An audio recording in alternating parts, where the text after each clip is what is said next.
Bienvenido, bienvenida a este programa de revisión de temas de medicina. Mi nombre es Matías, estás en el canal Resistencia Médica.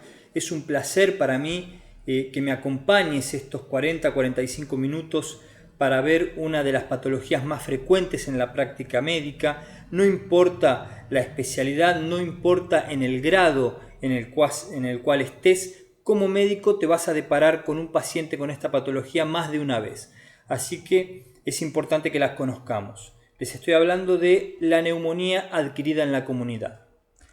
Como definición, la neumonía adquirida en la comunidad es una infección aguda del parénquima pulmonar debido a algún microorganismo que ocurre en la comunidad. Justamente, mayormente pueden ser bacterias, pueden ser virus también, parásitos y hasta hongos, ¿sí? Lo importante es que se manifiesta hasta 48 horas después de la internación.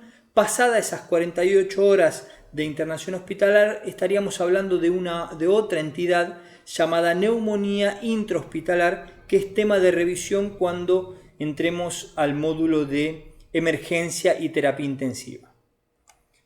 Entonces, para hacer el diagnóstico de neumonía adquirida en la comunidad, el diagnóstico es presuntivo, ¿sí?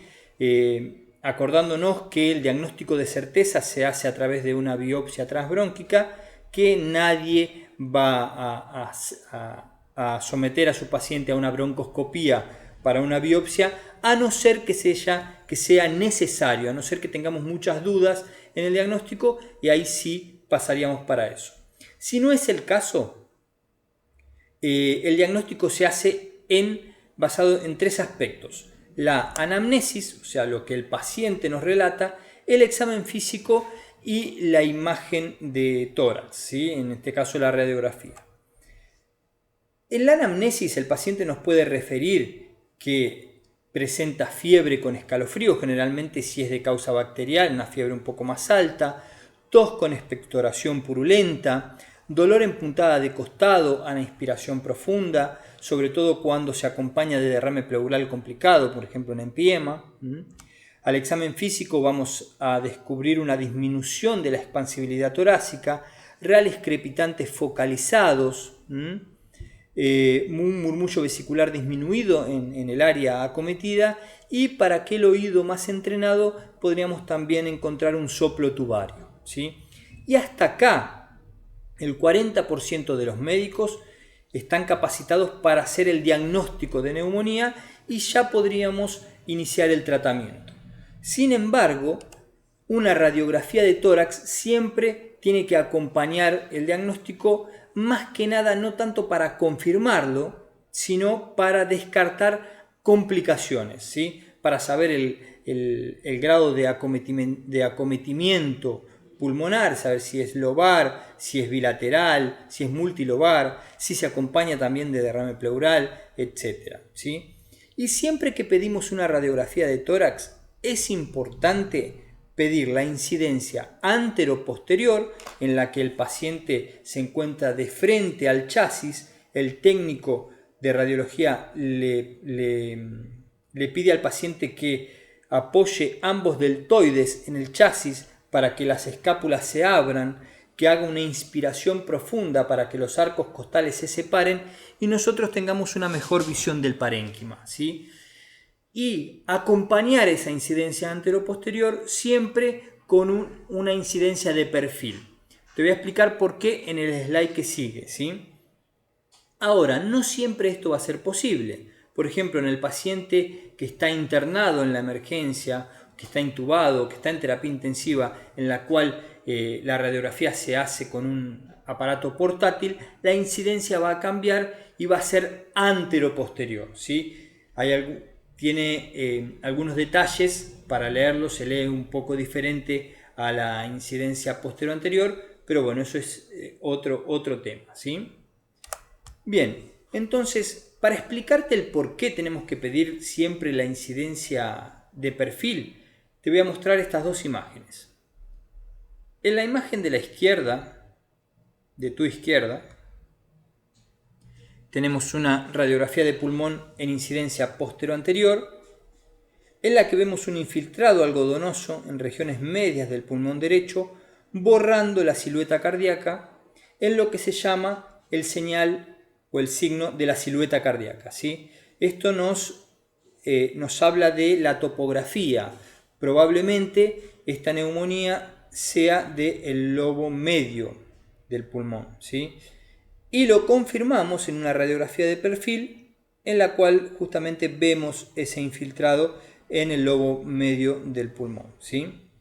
Ahora, en la imagen de la derecha, si bien la técnica no es muy adecuada, porque se cortaron ambas bases pulmonares, también se cortaron los vértices, ¿sí? A simple vista no vemos ningún infiltrado que nos llame mucho la atención, ¿sí? Y cuando hacemos la incidencia de perfil, vemos que en la base pulmonar está el ángulo costofrénico, está borrado por un infiltrado algodonoso, ¿sí? Entonces, con esto quiero representar que es muy importante siempre que hacemos una radiografía de tórax con incidencia postero-anterior, tenemos que acompañarla también de una incidencia de perfil para que no se nos escape nada. Hay otros exámenes de imagen que nos podrían ayudar, por ejemplo la ultrasonografía de tórax, ¿sí? En el cual se está descrito que tiene mayor sensibilidad, es mejor para gestantes porque no tiene irradiación, es mejor para lesiones pleurales, sobre todo en derrames pleurales tabicados, en el cual podríamos topografar de forma más adecuada para hacer una punción diagnóstica. Y tiene una desventaja, que es operador dependiente, o sea, tenemos que tener un médico entrenado para hacer la ultrasonografía, ¿sí? Eso se puede hacer a la cabecera del paciente. El otro examen de imagen es la tomografía de tórax. Es mejor para el paciente obeso, es mejor para determinar infecciones fúngicas, como por ejemplo aspergilomas, en el cual el paciente que cursó una tuberculosis, por ejemplo, en el cual quedan cicatrices, por ejemplo cavitaciones, en esas cavitaciones a veces se aloja el aspergillus, que es un hongo, y lo que forma la llamada bola fúngica, ¿sí? La tomografía nos permite una mayor visión de esa imagen, inclusive cuando mudamos el decúbito del paciente. Hacemos la tomografía en decúbito supino, en la cual vemos la cavitación, la bola fúngica dentro, y cuando repetimos la misma tomografía con el paciente en decúbito prono, lo que vemos es que esa bola se desprende y se cae, en lo que se llama el señal de la bola fúngica, ¿no? Creo que es así. Bien, la tomografía también es mejor para determinar secuelas parenquimatosas, pacientes que cursaron neumonías graves o tuberculosis previamente y que estamos en duda si lo que vemos en la radiografía de tórax es agudo desde ahora o viene de antes. La tomografía nos ayuda también. La tomografía puede encontrar otras alteraciones, tumores concomitantes, bronquiectasías, cuerpos extraños también, en aquel paciente que presenta neumonías a repetición siempre localizadas en el mismo lobo. Esto se ve más en pediatría. Podríamos en la tomografía evidenciar un cuerpo extraño, ¿sí? Y nos va a servir mucho en la falta de respuesta al tratamiento antibiótico convencional. En el caso de que el paciente no mejore, también podríamos solicitar una tomografía para determinar todas esas otras alteraciones, ¿sí? La desventaja que tiene es que tiene un costo mayor y tiene una mayor radiación. Bien, ahora, generalmente la neumonía adquirida en la comunidad se presenta de forma típica, ¿sí? Todo lo que ya dijimos, anamnesis compatible, examen físico positivo y una radiografía de tórax característica, ¿sí? Esto es una presentación típica de neumonía, generalmente es secundaria a un agente típico, a un microorganismo típico, pero tenemos también la presentación atípica de neumonía, que es aquel síndrome gripal que no mejora, aquel resfriado que se extiende más en el tiempo, pasada los 7 días, 10 días, con una fiebre un poquito más alta, una radiografía de tórax en el cual no vemos ese infiltrado tan característico, ¿sí? Esa es una presentación atípica y generalmente es secundaria a lo que se llama un microorganismo atípico. No te preocupes, vamos a ver un poquito más adelante a qué me refiero con agente típico y agente atípico. Lo importante es que esta regla no siempre va a ser así, ¿sí? Vamos a ver algunas excepciones un poquito más adelante. Pero bien, ¿a qué me refiero con agente típico, microorganismo típico? Es aquel microorganismo que tiene buena coloración al gram, o sea que son gram positivos, por lo tanto también van a responder bien al uso de betalactámicos, a las penicilinas y a las cefalosporinas. Y el agente atípico es lo contrario a eso, es aquel que no tiene una buena coloración al gram, o sea que son gram negativos, responden mal a los betalactámicos y estos se van a tratar con macrólidos, ¿sí? Claritromicina, citromicina y eritromicina generalmente. Entonces acá tenemos un ejemplo al microscopio de lo que es un agente típico, tiene una buena coloración al gram, generalmente tiene una presentación clínica típica y en la radiografía de tórax lo que vamos a ver es una bronconeumonía o una neumonía lobar bien característica. En mi medio generalmente es el neumococo, ¿sí?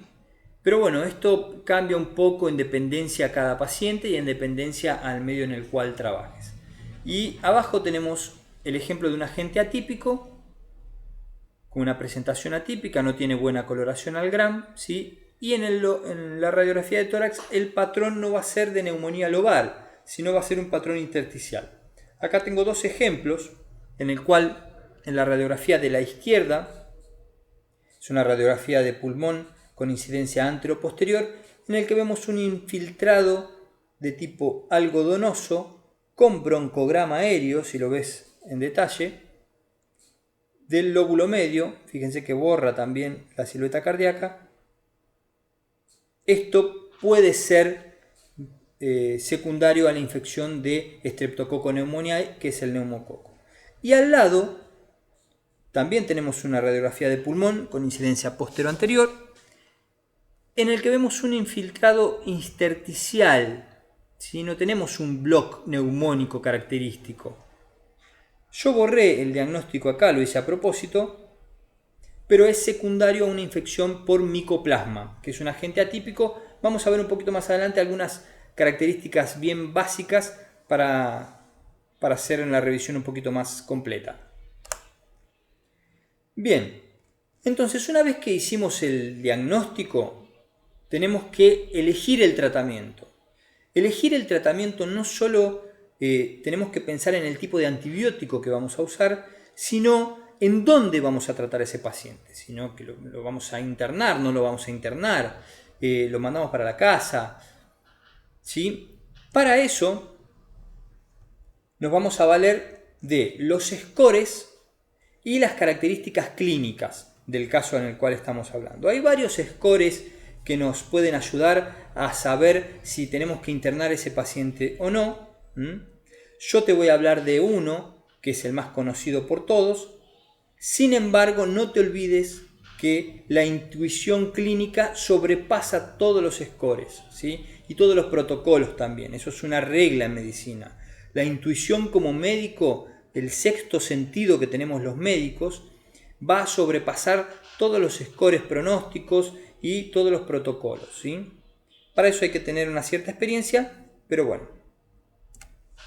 Bien, entonces, lo que primero tenemos que saber, ya hicimos el diagnóstico del paciente con neumonía, lo primero que tenemos que saber es si lo vamos a internar o no. Para eso, las guías nos ayudan con algunos scores. Yo te voy a hablar del CURB 65, que tal vez sea el más conocido. CURB son unas siglas, ¿sí? Y el 65 hace alusión a la edad del paciente.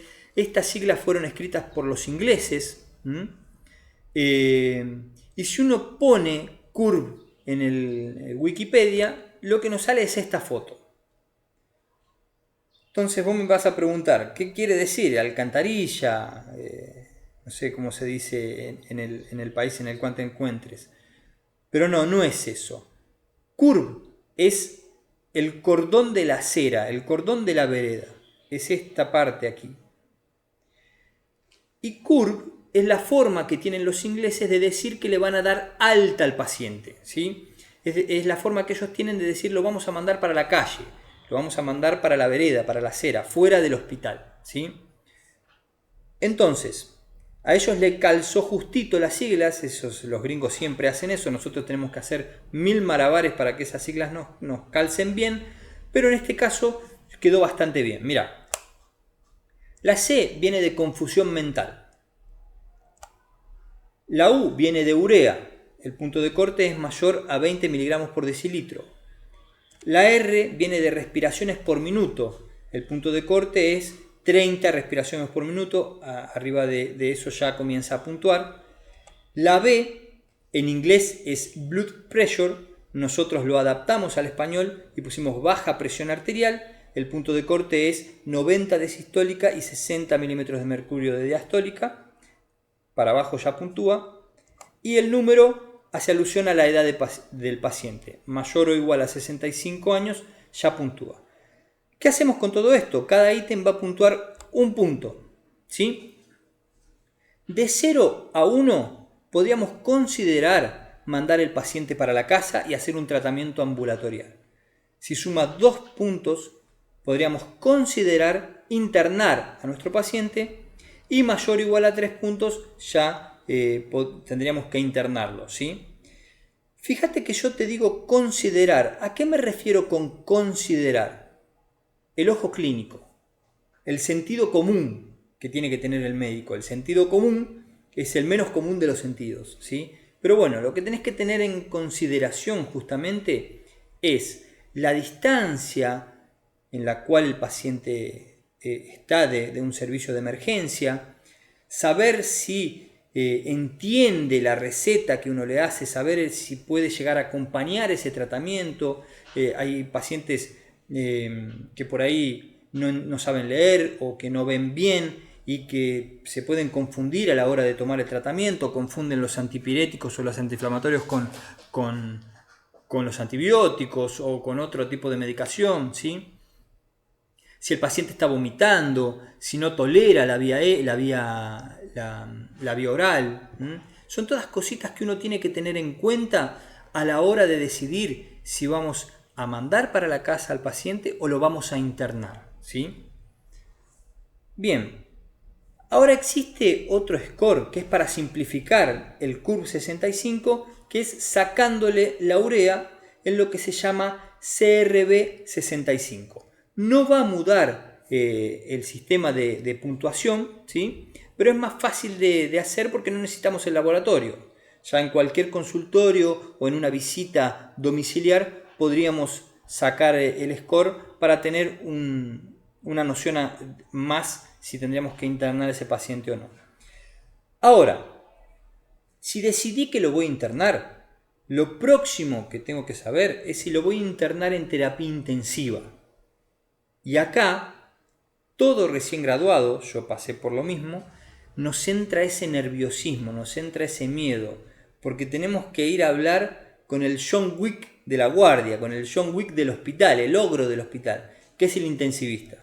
Y te lo digo de esta forma porque yo soy intensivista, conozco a los de mi raza y sé que muchas veces los médicos que trabajan en la emergencia, sobre todo aquellos que recién están empezando, cuando nos presentan un paciente para internar en terapia intensiva, muchas veces son maltratados. No estoy justificando ese comportamiento, pero lo comprendo. ¿Por qué? Generalmente el médico en terapia intensiva tiene entre 6 a 12 pacientes a cargo, que son pacientes graves de verdad, sobre todo en esta época, por ejemplo en la época de pandemias, ya sea en el coronavirus o en época de influenza, son pacientes graves de en serio y que nosotros tenemos que intentar estabilizarlo lo máximo posible. Demoramos mucho tiempo, a veces demoramos más de la mitad de la guardia para intentar estabilizar a todo el mundo y muchas veces también no lo logramos. Y cuando nos vienen a presentar un paciente que no tiene tanto criterio, a veces reaccionamos mal, ¿sí? Entonces, lo que yo te voy a contar ahora te va a ayudar para que ese miedo no te entre nunca más, que el intensivista te empiece a ver con otros ojos y que vos tengas mayores armas para presentar un paciente con probables criterios de terapia intensiva, ¿sí? Bien, vamos a ver los criterios de Ewing primero. Lo que tenemos que tener siempre en la mano es una gasometría y una radiografía de tórax, ¿sí?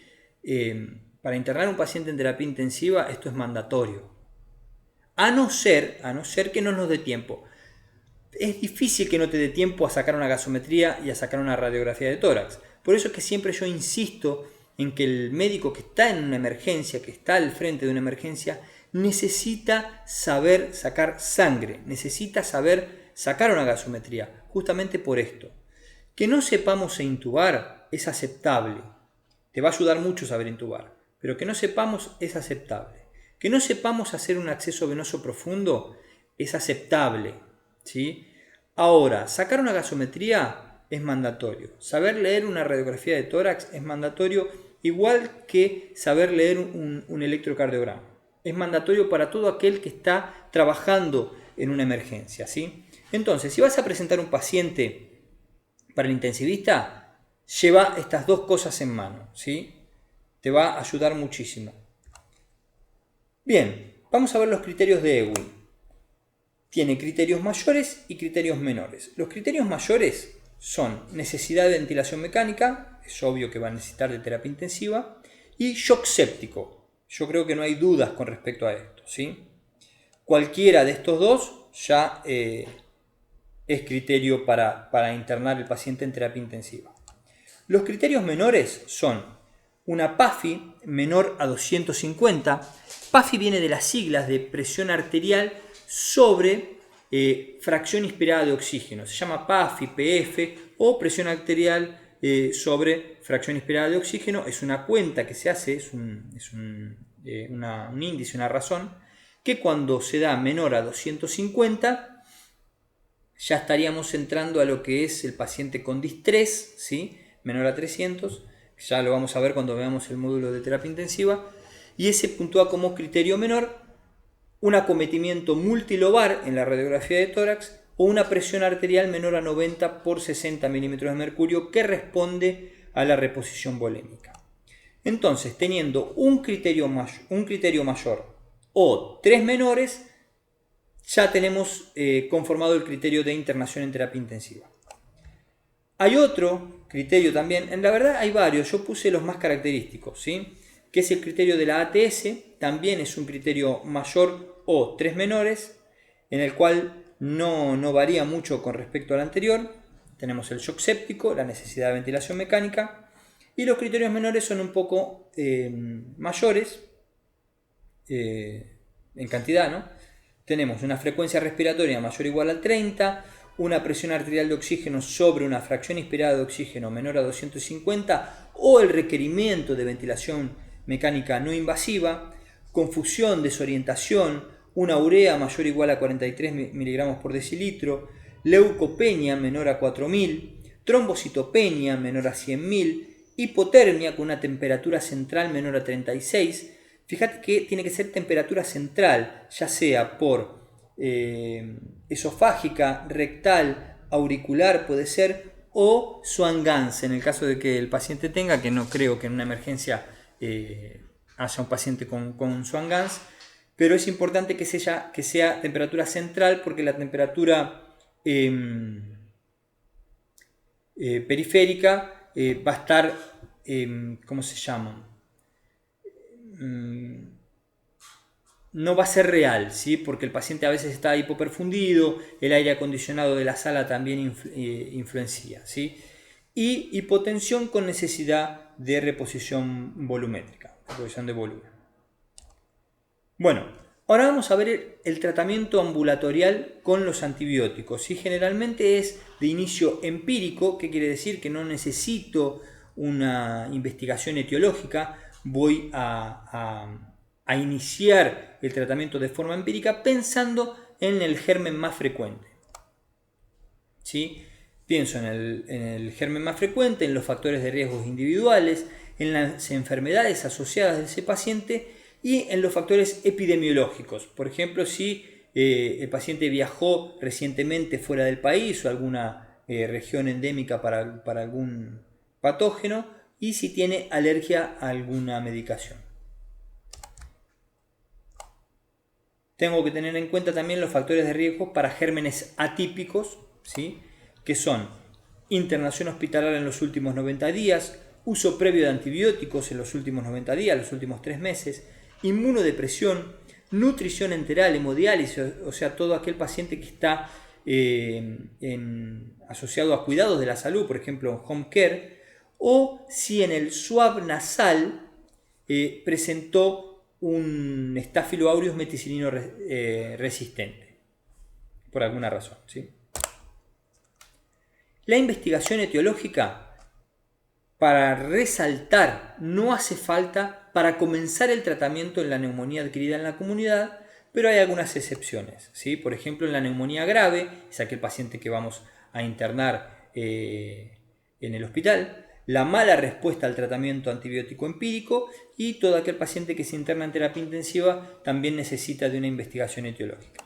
¿Cómo vamos a hacer esa investigación etiológica? A través del examen directo con la cultura del esputo o el aspirado traqueal, en el caso de que hagamos una broncoscopía, o en aquel paciente que está intubado podríamos hacer un mini lavado alveolar.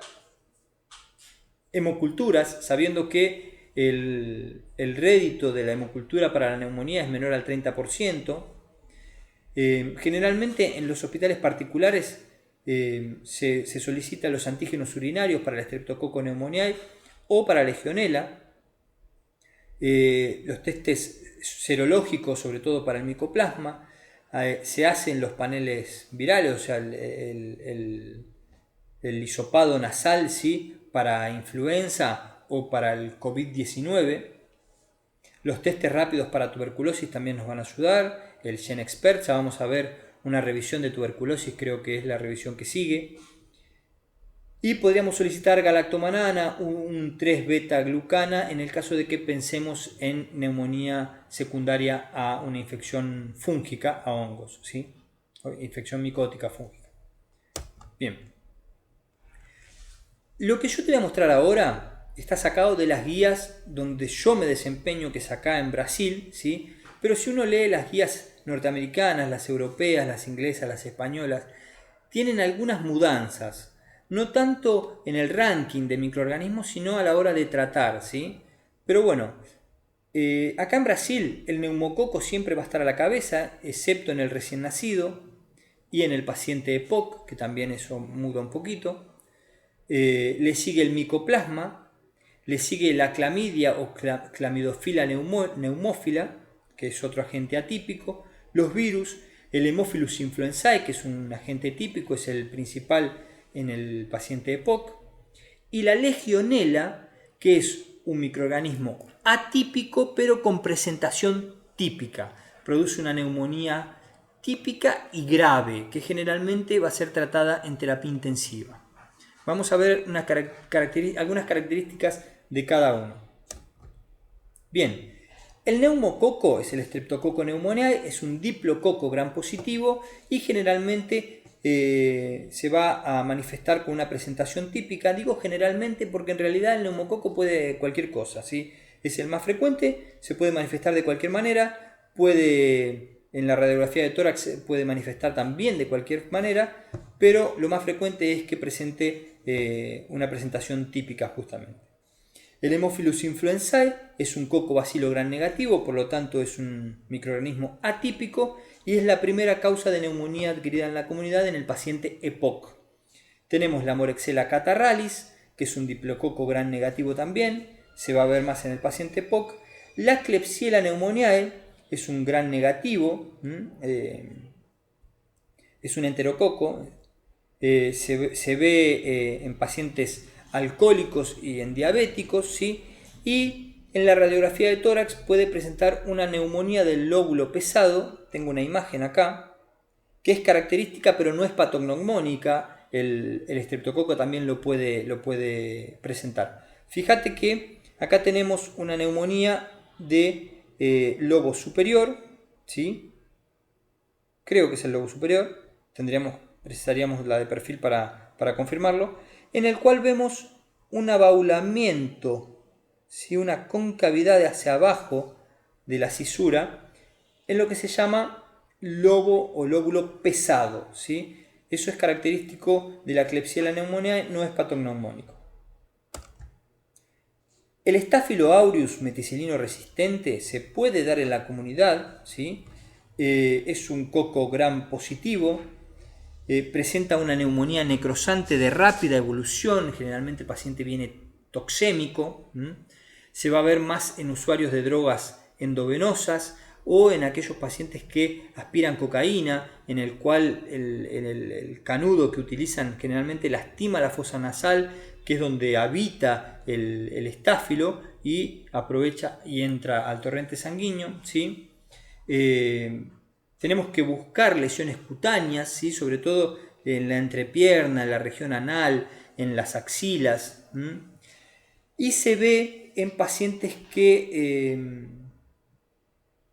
practican deportes de contacto. Está descrito como en los esgrimistas, en los cuales utilizan esas ropas que generalmente transpiran mucho y puede presentar lesiones micóticas cutáneas. En los practicantes de jiu-jitsu también se ve por causa del kimono, que los kimonos son pesados, son calurosos, ¿sí? Y en los pacientes que tienen servicio de asistencia a la salud, que están invadidos, ¿sí? Sonda nasogástrica, catéter de diálisis, sondas vesicales. Y lo que vamos a ver, lo que tenemos que buscar si estamos pensando en un paciente que está infectado por un Staphylo aureus, es endocarditis de las válvulas derechas del pulmón. En la imagen lo que vamos a ver es una neumonía necrosante. Acá vemos las impactaciones embólicas, ¿sí?, del estáfilo. Se van a ver en los pulmones por causa de la economía del lado derecho de la circulación pulmonar, ¿sí? Dijimos que se va a ver frecuentemente infecciones endocarditis de las válvulas derechas, que eso va a despedir los émbolos sépticos generalmente hacia el pulmón, pero podemos encontrarlos en otras regiones también, ¿sí? Cuando veamos la revisión de endocarditis lo vamos a ver un poco mejor a esto. Bien, y el micoplasma es un agente atípico, ¿sí? Colora mal por el gram, o sea que es gram negativo. Es aquel paciente que presenta un síndrome gripal un poco más arrastrado en el tiempo, ese que no mejora. Tenemos un patrón intersticial en la radiografía de tórax. Generalmente se puede manifestar con una reacción inmune mediada por inmunoglobulina M. Podemos tener también una anemia, ¿cómo se dice? Una anemia hemolítica, ¿sí?, por crioglobulinemia. Otitis con vesículas, en lo que se llama el bullous meningitis, ¿sí?, que es la meningitis boliosa. Y este se va a ver más que nada en pacientes más jóvenes, entre la adolescencia y la mediana edad. Bien, como bonus lo que vamos a ver son los biomarcadores. Tenemos unos cuantos descriptos, los más importantes son la proteína C reactiva y la procalcitonina. La procalcitonina es producida por las células parenquimatosas del pulmón en respuesta al estímulo de toxinas bacterianas y citocinas. Se comienza a elevar a partir de las 2 horas de estímulo, es más específica que la proteína C reactiva, y la ventaja que tiene es que se eleva más cuando la infección es secundaria a bacteria y no tanto por virus, ¿sí? Y la proteína C reactiva es secretada por las células hepáticas en respuesta a las interleucinas y factor de necrosis tumoral alfa liberadas por las células pulmonares. Se comienza a elevar un poco más tarde, a partir de las 48 horas de estímulo, y es menos específica que la procalcitonina. Vale resaltar que esto no nos sirve tanto para la elección de tratamiento, sino son más que nada biomarcadores pronósticos y para un acompañamiento en el tratamiento antibiótico, ¿sí? Bien, Ahora, yo te dije que el tratamiento antibiótico tiene algunas mudanzas con respecto a de dónde leamos, de qué guía lo leamos. Yo te dejé un modelo de lo que está escrito en la guía brasilera. La latinoamericana, la guía latinoamericana respeta esto que está puesto acá. Yo sé que no lo podés ver, pero porque está muy chiquito, pero si me mandás un email a resistenciamedica.md@gmail.com adjuntando una captura de pantalla evidenciando que te gustó la revisión, que compartiste la revisión en las redes sociales, yo te reenvío las diapositivas para que ya te queden, les puedas hacer algunas modificaciones que vos quieras, les pongas tu nombre, tu foto, etc. ¿Sí? Te mando un abrazo grande, acordate que somos La Resistencia y vamos a seguir con este programa de revisión de temas de medicina. Chao.